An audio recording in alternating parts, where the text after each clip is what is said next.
गुड़िया अपनी माँ के जाने के बाद अपनी मौसी के साथ ही रहा करती थी। उसकी एक अपनी भी बेटी थी जिसका नाम सुंदरी था। गुड़िया सारे घर की सफाई कर देना, मैं और सुंदरी शॉपिंग के लिए जा रहे हैं। जी मौसी। पारो अपनी बेटी सुंदरी के साथ शॉपिंग के लिए चली जाती है और गुड़िया घर की साफ सफाई करने लगती है। कुछ ही देर में वो सारे घर का काम कर लेती है। सफाई तो हो गई, आज ना जाने मेरे पंख बहुत दुख रहे हैं, मैं थोड़ी देर आराम कर लेती हूँ। गुड़िया घोंसले में लेट जाती है। उसे पता ही नहीं चलता कब उसकी आंख लग जाती है। गुड़िया थक चुकी थी, वो लेटते ही सो जाती है। थोड़ी देर बाद पारो और सुंदरी शॉपिंग करके घर वापस आ जाती हैं। देखिए तो माँ कैसे महारानियों की तरह सो रही है। गुड़िया उठ उठ रे गुड़िया, उठकर हमें पानी दे। लेकिन गुड़िया गहरी नींद सो रही थी। गुड़िया नहीं उठती। पारो 2-4 बार गुड़िया को आवाज़ देती है और फिर पास पड़ा पानी का मटका उठाकर गुड़िया के ऊपर गिरा देती है। क्या मर गई है? कितनी आवाज़ें दी हैं मैंने तुझे। चल जा और जाकर नदी से पानी लेकर आ। गुड़िया वो मटका उठाती है और नदी से पानी लेने चली जाती है। नदी पर बुलबुल भी पानी बह रही थी। गुड़िया बेटी कैसी हो तुम? मैं ठीक हूँ। बुलबुल आंटी, आप कैसी हैं? मैं भी ठीक हूँ, लेकिन तुम मुझे ठीक नहीं लग रही हो। बुलबुल गुड़िया को पंख लगाकर देखती है। तुम्हें तो तेज बुखार है। इतने तेज बुखार में क्या करती फिर रही हो? मैं पारो मौसी के लिए पानी लेने आई थी। तुम्हें देखकर मुझे रानो बहन याद आ जाती है। वो भी तुम्हारी तरह सबका ख्याल रखती थी। तुम्हारी माँ जितनी मासूम और नेक थी, तुम्हारी मौसी उतनी ही बुरी। सच कहूँ तो मुझे तो लगता है रानो बहन को मरवाने में भी उसी का हाथ था। बुलबुल आंटी, आप ये क्या कह रही हैं? हाँ, रानो मेरी बहुत अच्छी दोस्त थी। मुझसे हर बात करती थी वो। और वो घर जिसमें तुम नौकरानियों वाली ज़िंदगी गुजार रही हो, वो तुम्हारी मौसी का नहीं बल्कि तुम्हारा है। तुम्हारी माँ का, जिस पर उस पारो की हमेशा से नज़र थी। बुलबुल आंटी, मुझे मेरी मम्मा के बारे में बताएं ना। उनकी कोई बात, कोई खुशी, मुझे उनकी बहुत याद आती है। फिर बुलबुल गुड़िया को बहुत सारी गुजरी हुई बातें सुनाती है। गुड़िया कभी तो खुश होती और कभी रोने लगती। पारो गुस्से में वहाँ आती है। क्या कर रही हो यहाँ? कब से पानी लेने भेजा हुआ है? मेरी बेटी को प्यास लगी हुई है। चल जल्दी मटका उठा। पारो गुड़िया को आगे आगे उड़ाते हुए ले जाती है। ऊपर वाला तुम्हें कभी माफ़ नहीं करेगा। दूसरों की खुशियाँ छीनकर कोई भी खुश नहीं रह सकता। बुलबुल भी पानी लेकर वहाँ से चली जाती है। यूं ही दिन गुजरते गए। एक दिन मिठू तोता पारो चिड़िया के घर आता है। पारो बहन, गौरी की बेटी की शादी है, आज शाम को मेहंदी है, तुम सबको बुलाया है उसने, वक्त पर आ जाना। हाँ हाँ आ जाएंगे। मम्मा मम्मा, मैं आप वाला हार पहनूंगी, सब वहाँ मुझे ही देखेंगे। मैं भी अपनी माँ वाला हार पहनूंगी। कितने दिनों बाद बाहर जाने का मौका मिला है, बहुत मजा आएगा। रात हो जाती है। गुड़िया अपनी मम्मा का सामान खोलती है और उसमें से एक सोने का हार निकाल कर पहन लेती है। गुड़िया, तुम कहाँ की तैयारी कर रही हो? आपके साथ शादी पर। तुम हमारे साथ नहीं जाओगी? और ये सुंदर हार कहाँ से लिया है तुमने? ये मेरी माँ का है। सुंदर है ना?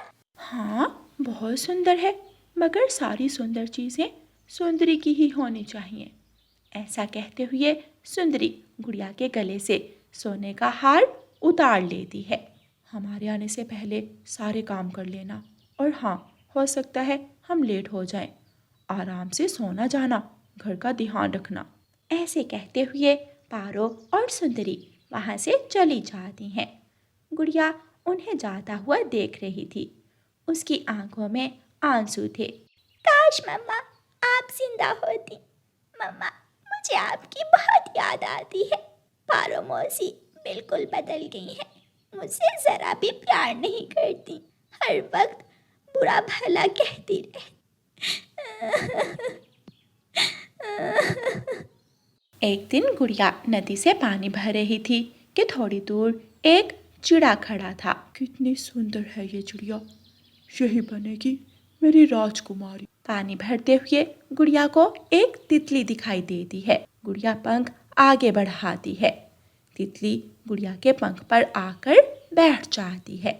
तुम बहुत सुंदर हो, हर रंग है तुम में, जिंदगी से भरपूर लगती हो। कुछ देर रुकने के बाद तितली वहां से उड़ जाती है। गुड़िया तितली को देख रही थी और राजू चिड़ा गुड़िया को देख रहा था। मिठू अंकल, आप आज ही मेरे साथ चलें, हम आज ही रिश्ता लेकर जाएंगे। तोता राजू के साथ जाता है और जाकर पारो से बात करता है। राजू बहुत अमीर परिवार से है, तुम्हारी बेटी को रानी बनाकर रखेगा, रानी। इतना हैंडसम है ये चिड़ा। हाँ सुंदरी बेटी, बताओ तुम्हें राजू कैसा लगा? माँ, मुझे तो राजू बहुत अच्छा लगा है। सुंदरी शर्माने लगती है। हमें ये रिश्ता मंजूर है। बधाई हो राजू, आपका रिश्ता गुड़िया के साथ पक्का हुआ। क्या गुड़िया? हाँ गुड़िया, गुड़िया ही तो बनेगी मेरी पत्नी। पारो चिड़िया को बहुत गुस्सा आता है और सुंदरी गुस्से से वहां से चली जाती है। हमें नहीं करनी गुड़िया की शादी, जाओ तुम यहाँ से। मैं गुड़िया के बारे में सब जानता हूँ, पुलिस इंस्पेक्टर हूँ मैं। अगर ज़्यादा चालाकी की तो मुझसे बुरा कोई नहीं होगा। पारो डर जाती है और रिश्ते के लिए हाँ कर देती है। फिर कुछ दिनों बाद गुड़िया और राजू की शादी हो जाती है और वो खुशी खुशी अपना जीवन बिताने लगते हैं। काश राजू जी आप पहले आ जाते, इतनी देर कर दी आपने आते आते। अगर मुझे आप पहले मिल जाती तो मैं पहले ही आपको ब्याह कर ले जाता। गुड़िया और राजू घर के बाहर बैठे आसमान को देखकर बातें कर रहे थे और सुंदरी बैठी बर्तन धो रही थी। माँ, बाकी के बर्तन अब आप धोएं, मुझसे नहीं धुलते। प्यारे दोस्तों, इस कहानी को लाइक, अपने दोस्तों के साथ शेयर और चैनल को सब्सक्राइब करना बिल्कुल मत भूलना। आपका धन्यवाद। रानो चिड़िया की ऐसी कहानियाँ सुनने के लिए YouTube सर्च बार में रानो चिड़िया की कहानी लिखें या फिर ये बटन दबाकर बोलकर कहें रानो चिड़िया की कहानी।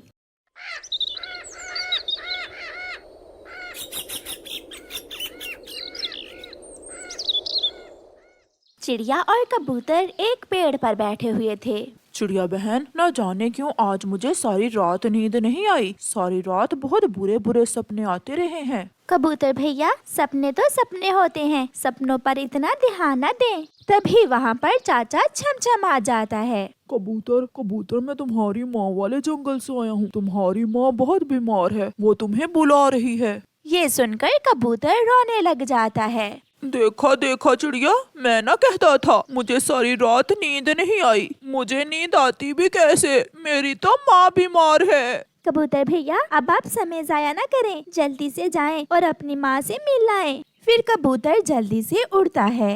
पहाड़ों वाले जंगल के साथ ही पूर्व वाले जंगल में कबूतर की माँ रहती थी। कबूतर अपनी माँ के पास पहुँच जाता है। माँ, मैं आ गया हूँ। बेटा कबूतर, कल से मेरी तबीयत कुछ ज्यादा ही बिगड़ गई है।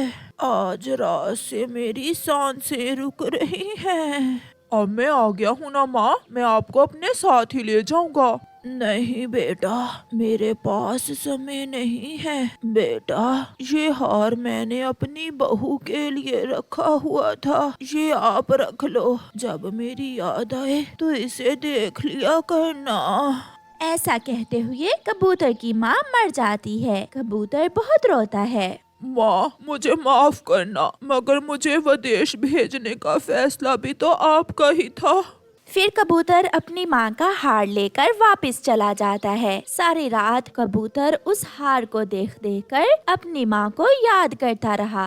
सुबह हो जाती है। चिड़िया सुबह सवेरे ही कबूतर के घर आती है। कबूतर भैया, आपकी आंखें क्यों लाल हैं और आप रो क्यों रहे हैं? माँ मर गई चिड़िया, मेरी माँ मर गई।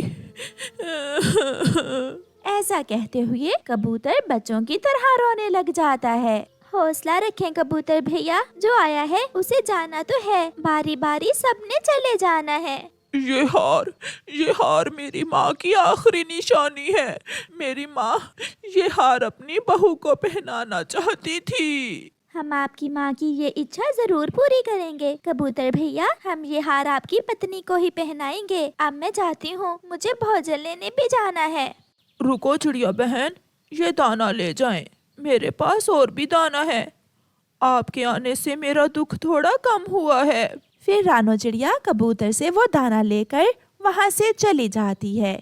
रास्ते में चिड़िया को गोरी कौवी मिलती है। चिड़िया रुको रुको, मेरी बात सुनो। चिड़िया रुक जाती है। चिड़िया, कबूतर की माँ बच गई या मर गई है? मैं कबूतर के घर से ही आ रही हूँ। बेचारे की माँ मर गई है। मैं अफसोस करने गई थी उसके पास। अफसोस कैसा? अगर इतना ही प्यार होता कबूतर को तो वो अपनी माँ को अपने पास ले आता। नहीं गौरी, कबूतर की माँ ने अपने बेटे को खुद ही विदेश भेजा हुआ था, क्योंकि यहाँ दाना पानी आसानी से मिल जाता है। चिड़िया, मुझे भी दाना लेने जाना है। तुम ये दाना कहाँ से लाई हो? गौरी, मुझे तो ये दाना कबूतर ने जबरदस्ती दे दिया। मैंने उसे मना किया मगर वो ना रुका। फिर चिड़िया वहाँ से चली जाती है। इसका मतलब मुझे भी कबूतर के पास अफसोस करने जाना चाहिए। दाना तो मिलेगा मुझे भी।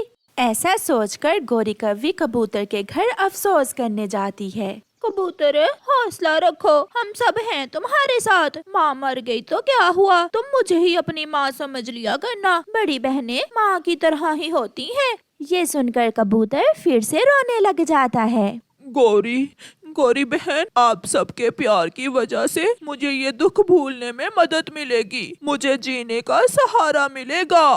तो और क्या, हम सब आपके साथ हैं। अब मैं जाती हूँ। अपना ख्याल रखना गौरी बहन। मगर गोरी थोड़ी देर बैठी रहती है और फिर कबूतर से कहती है, कबूतर, क्या चिड़िया ने मुझसे अच्छा अफसोस किया था तुमसे? क्या चिड़िया तुम्हारी माँ मरने पर मुझसे ज्यादा दुखी थी? क्या मतलब गौरी, मैं समझा नहीं आपकी बात। उसे तो तुमने दाना दे दिया और मुझे कह रहे हो अपना ख्याल रखना। मैं भूल गया गौरी बहन, मैं भूल गया। लो ये दाना आप भी ले जाओ, मेरे पास और भी है। कबूतर, ये हार कहाँ से लिया है तुमने? ये हार मेरी माँ की आखिरी निशानी है। ये हार बहुत सुंदर है, सोने का है ना? हाँ, ये सोने का हार माँ ने अपनी बहू के लिए रखा हुआ था। कबूतर, मुझे तुम्हारी माँ के मरने का चिड़िया से ज्यादा अफसोस है। ऐसा कहते हुए गौरी वहाँ से चली जाती है। गौरी, ये दाना कहाँ से लिया तुमने? बहुत मुश्किल से। इतने मोटे मोटे मगरमच्छ के आंसू बहाने पड़े मुझे ये दाना लेने के लिए। कबूतर की माँ का अफसोस करने गई थी, उसने दिया है मुझे ये दाना। तो क्या मैं भी जाऊँ कबूतर के पास उसकी माँ का अफसोस करने? नहीं कालू, कोई जरूरत नहीं है। ये दाना हम दोनों के लिए काफी है। मेरे सुंदर कालू, मुझे एक काम है तुमसे। बताओ बताओ गौरी, क्या काम है? कालू जी, कबूतर के पास उसकी माँ का दिया हुआ सोने का हार है। मुझे वो हार चुराना है और तुम इसमें मेरी मदद करोगे। गौरी, उसकी माँ की निशानी है, इतना जुल्म ना करो। मैंने जो कह दिया सो कह दिया। अगर तुम मेरी मदद नहीं करोगे तो मैं अकेली ही चुरा लूंगी। ठीक है, मगर करना क्या होगा? फिर गौरी कालू कौवे के कान में सारा प्लान बताती है। रात हो जाती है, सब सो जाते हैं। गौरी और कालू जाग रहे थे। गौरी को कबूतर का हार जो चुराना था। ये रस्सी तुम मेरी पूंछ से बांधकर बाहर पेड़ पर बैठ जाना। अगर ये रस्सी जोर जोर से हिले तो इसका मतलब मैं पकड़ी गई हूँ। तुम इस रस्सी को जोर से अपनी तरफ खींच लेना। तुम चिंता ना करो गौरी, मैं ये रस्सी पूरे जोर से खींच लूंगा। फिर वो दोनों घर से निकलते हैं। कालू कौवा गौरी की पूंछ को रस्सी बांध लेता है और कबूतर के घर के बाहर एक पेड़ पर बैठ जाता है। गौरी कौवी कबूतर के घर में घुस जाती है। गौरी पास जाकर कबूतर को गौर से देखती है। सो रहा है, मेरा कबूतर भाई तो सो रहा है। फिर गौरी आहिस्ता से जैसे ही कबूतर की माँ के हार को उठाती है, कबूतर की आंख खुल जाती है। वो गौरी को टांग से पकड़ लेता है। चोर चोर चोर! कालू, रस्सी खींचो। कालू! कालू रस्सी खींचता है। गौरी पकड़ी गई, गौरी पकड़ी गई। कालू अपनी तरफ जोर लगा रहा था। कबूतर ने गौरी को टांग से पकड़ा हुआ था। वो अपनी तरफ जोर लगा रहा था। गौरी कभी इधर तो कभी उधर देख रही थी और फिर पटक की आवाज आती है और गौरी कौवी की पूंछ टूट जाती है। कालू रस्सी खींचता है तो गौरी की टूटी हुई पूंछ देखकर कालू डर जाता है। किस मुसीबत में डाल दिया तुमने गौरी? अब वो अपनी पूंछ टूटने का जिम्मेदार मुझे ही ठहराएगी। बड़ी बहन तो माँ की तरह होती है, क्या एक माँ भी बेटे का हार चुरा सकती है? कबूतर कबूतर, मैंने सोचा कि माँ का हार है, कहीं तुमसे गुम ना हो जाए। मैं ये हार अपने घर ले जाकर संभाल लेती हूँ, प्लीज मुझे छोड़ दो। देखो देखो, मेरी पूंछ भी टूट गई है। अब तुम जाओ, तुम्हें चोरी करने की सजा मिल चुकी है। अब तुम जाओ, मैं तुम्हें कल देखूंगा। फिर गौरी बिना पूंछ के वहाँ से ऐसे दौड़ती है जैसे कोई रॉकेट हो।